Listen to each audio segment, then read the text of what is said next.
प्रभु प्रेमी भक्तजनों, राम राम जी। हमारा आज का विषय है कि भगवान श्री रामचंद्र जी के दूत श्री हनुमान जी को भी बाल उम्र में ऋषियों ने एक श्राप दिया था। असल में बात यह है कि बाल रूप में हनुमान जी बहुत शरारती थे। एक कथा के अनुसार एक बार हनुमान जी ने सूर्यदेव को फल समझकर अपने मुख में निगल लिया, जिससे सारी सृष्टि में अंधकार छा गया। तब इंद्र ने अपने वज्र से उन पर प्रहार किया, जिससे उनकी ठूठी, जो पंजाबी में ठूठी कहते हैं, उस पर जख्म हो गया। इससे पवन देव को बहुत गुस्सा आया और उन्होंने इंद्रदेव को ललकारा कि आपने अपने बल के घमंड पर बालक पर प्रहार किया है। मैं सारी सृष्टि के प्राणवायु को समेट लूँगा, जिससे उन्होंने सभी प्राणियों को सांस लेने में तकलीफ होने लगी। तब ब्रह्मा, विष्णु, महेश और देवताओं ने पवन देव से बहुत विनती की और सभी ने हनुमान जी को अपना अपना आशीर्वाद दिए और बहुत से वरदान दिए, जिससे हनुमान जी बजरंगबली के नाम से प्रसिद्ध हुए और वायुदेव शांत हुए। जब बालक को और शक्ति मिल गई तब वो और भी ज़्यादा शरारती हो गए। जब ऋषि मुनि कोई योग यज्ञ तपस्या करते तो वो उनकी तपस्या में विघ्न डालने लग जाते। तो ऋषियों ने क्रोधित होकर उनको श्राप दिया कि आपको अपने बल पर इतना घमंड है, जाओ तुम अपनी सारी शक्ति को भूल जाओ। फिर जब उनकी माता अंजनी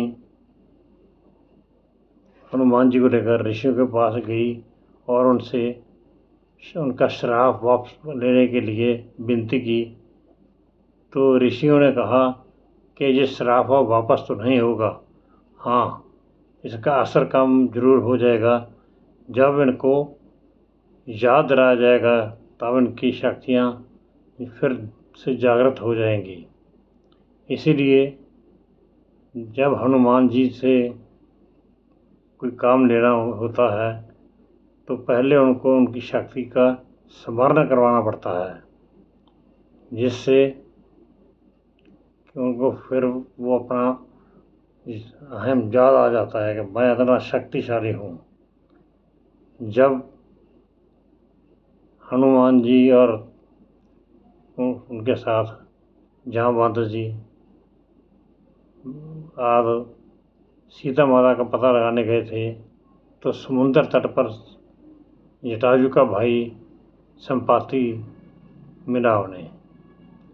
संपाति ने बताया कि मैं देख रहा हूँ इस समय सीता माता लंका में अशोक वाटिका में है, परंतु मैं बूढ़ा हो चुका हूँ, मुझ में वहाँ जाने की समर्था नहीं है। तब सारे वानर भी सोचने लगे कि ये रास्ते में इतना बड़ा समुद्र है, इसको कौन पार कर सकता है।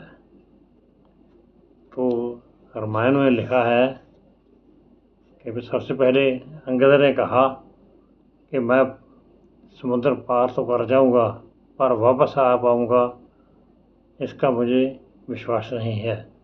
ये चौपाई आती है, अंगद कही जाऊं मैं पारा, जिए संशय कछु फिरती बारा, जामवंत कह तुम्हें सब लायक, पठई किमी सब ही करनायक। अंगद ने कहा, मैं पार तो चला जाऊंगा, परंतु लौटते समय के लिए हृदय में कुछ संदेह है। जामवान ने कहा, तुम सब प्रकार से योग्य हो, परंतु तुम सबके नेता हो, तुम्हें कैसे भेजा जाए। कही ऋषपति सुन हनुमाना, का चुप साधी रहो बलवाना। पवन तनय बल पवन समाना, बुद्धि विवेक विज्ञान निधाना। तब रक्षक राज जामवंत ने श्री हनुमान जी से कहा, हे हनुमान, हे हर बलवान, सुनो, तुमने यह क्या चुप साध रखी है। तुम पवन के पुत्र हो और बल में पवन के समान हो। तुम बुद्धि विवेक और विज्ञान की खान हो। मतलब उनका बल ज़्यादा जामवंत जी करवाने लगे, क्योंकि उन्हें पता था कि इनका बल ज़्यादा करवाना पड़ेगा, फिर ये सब काम कर सकते हैं। आगे तुलसी जी देखते हैं, कवन सो काज कठिन जग माही, जो नहीं होई तात तुम्हें पाही। राम काज लग तब अवतारा, सुनते हैं भयउ पर्वताकारा। जामवंत जी ने कहा हनुमान जी से, हे हनुमान जी, इस संसार में ऐसा कौन सा कार्य है जो आप नहीं कर सकते। आप सब कुछ करने में समर्थ हैं।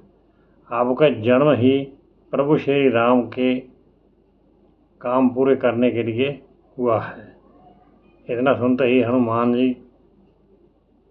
का शरीर बड़ा होने लगा, उनको याद आने लगा।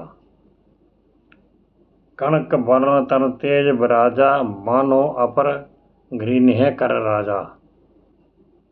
सिंह नाद कर 12 लीले नाग्यो जल निधि खारा। उनका सोने का रंग है, शरीर पर तेज सुशोभित है, मानो दूसरा पर्वतों का राजा समेरु हो। हनुमान जी ने बार बार सिंहनाद करके कहा, मैं इस कार्य समुद्र को खेल ही में लांग जाऊंगा, क्योंकि उनका बल ज़्यादा आ गया। सहत सहाय रावण है मारी, आनु यहाँ त्रिकुट उपारी। जामवंत में पूछो तो ही उचित सखावन, दीजो मोही। और सहाय को सहायत रावण को मारकर त्रिकूट पर्वत को उखाड़कर यहाँ ला सकता हूँ। जामवान, मैं तुमसे पूछता हूँ तो मुझे उचित सीख देना कि मुझे क्या करना चाहिए। कहने के बाद हनुमान जी ने कहा, हे जामवंत जी, आप ही बताइए मुझे क्या करना चाहिए। मैं सब कुछ कर सकता हूँ, मैं लंका को उखाड़ कर भी यहाँ ला सकता हूँ। इतना करो तात तुम्हें जाई, सीधे देख कहो सुधि आई। तब निज भुज भल राजीव नैना, कौतक लाग संग कपि सेना। जामवान ने कहा, हे तात, तुम जाकर इतना ही करो कि सीता जी को देखकर लौट आओ और उनकी खबर कह दो।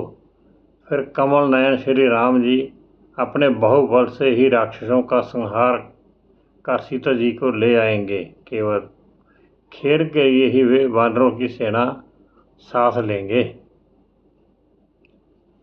कपिसेन संग संघारी निश्चर, राम सीत है आनी है। त्रैलोक पावन सुजस सुर मुनि नारदादि बखानी हैं।